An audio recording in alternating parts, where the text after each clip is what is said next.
ಎಂಟನೇ ಪ್ರಶ್ನೆ, ಬಳಕೆದಾರರ ಶೋಷಣೆಗೆ ಕಾರಣಗಳೇನು? ಬಳಕೆದಾರರು ಅಂದ್ರೆ ಗ್ರಾಹಕರು.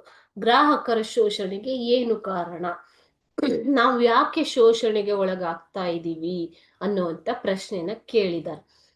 ಇಲ್ಲಿ 3 ಕಾರಣಗಳಿವೆ. ಮೊದಲನೆಯದಾಗಿ ಗ್ರಾಹಕರು ಮತ್ತು ಪೂರೈಕೆದಾರರ ನಡುವಿನ ಅಂತರ ಹೆಚ್ಚಾಗಿದೆ.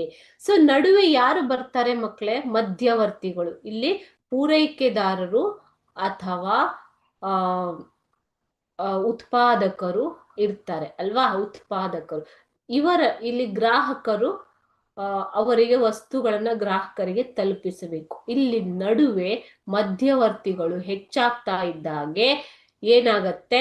ಉತ್ಪಾದಕರು ಮತ್ತು ಗ್ರಾಹಕರ ನಡುವಿನ ಅಂತರ ಜಾಸ್ತಿ ಆಗ್ತಾ ಹೋಗತ್ತೆ. ಮುಂಚೆ ಏನಾಗ್ತಾ ಇತ್ತು ಮಕ್ಕಳೇ?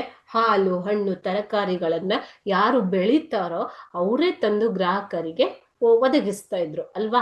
ಸೊ ಇವಾಗ ಏನಾಗಿದೆ? ಅಲ್ಲಿ ಕೂಡ ಮಧ್ಯವರ್ತಿಗಳು ಬಂದಿದ್ದಾರೆ. ಓಕೆ, ಸೊ ಈ ರೀತಿಯಾಗಿ ಉತ್ಪಾದಕರು ಅಥವಾ ಪೂರೈಕೆದಾರರು ಮತ್ತು ಗ್ರಾಹಕರ ನಡುವೆ ಒಂದು ಸಂಪರ್ಕ ಇಲ್ಲದೆ ಆಗಿದೆ. ಅಂತರ ಹೆಚ್ಚಾಗ್ತಾ ಹೋಗ್ತಾ ಇದೆ. ಸೊ ಈ ಅಂತರ ಹೆಚ್ಚಾದಾಗ ಏನಾಗತ್ತೆ? ಮಧ್ಯವರ್ತಿಗಳು ಗ್ರಾಹಕರನ್ನ ಶೋಷಿಸುವ ಒಂದು ಅವಕಾಶ ಹೆಚ್ಚಾಗತ್ತೆ. ಓಕೆ, ಬೆಲೆಯಲ್ಲಿರ್ಬೋದು ಅಥವಾ ಉತ್ತಮ ಗುಣಮಟ್ಟದಲ್ಲಿರ್ಬೋದು.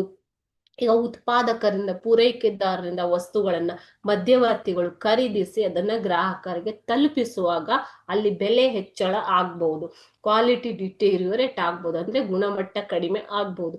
ಈ ತರ ಶೋಷಣೆಯ ಅವಕಾಶಗಳು ಹೆಚ್ಚಾಗ್ತಾ ಇದೆ. ಇದು ಒಂದು ಕಾರಣ. ಎರಡನೆಯದಾಗಿ ಇಲ್ಲಿ ಗ್ರಾಹಕರಿಗೆ ವಸ್ತುಗಳನ್ನು ಪೂರೈಸುವವರು ಉತ್ಪಾದಕರು ಅಥವಾ ಪೂರೈಕೆದಾರರು. ಗ್ರಾಹಕರು ವಸ್ತುಗಳನ್ನ ಖರೀದಿಸುವುದು ಯಾರು? ಗ್ರಾಹಕರು. ಸೊ ಗ್ರಾಹಕರು ಅಥವಾ ಉತ್ಪಾದಕರು ಕೂಡಿ ನಿರ್ಧರಿಸಬೇಕಾದ ಬೆಲೆಯನ್ನ ಮಧ್ಯವರ್ತಿಗಳೇ ನಿರ್ಧರಿಸ್ತಾ ಇದ್ದಾರೆ. ಓಕೆ, ಸೊ ಉತ್ಪಾದಕರು, ಮಧ್ಯವರ್ತಿಗಳು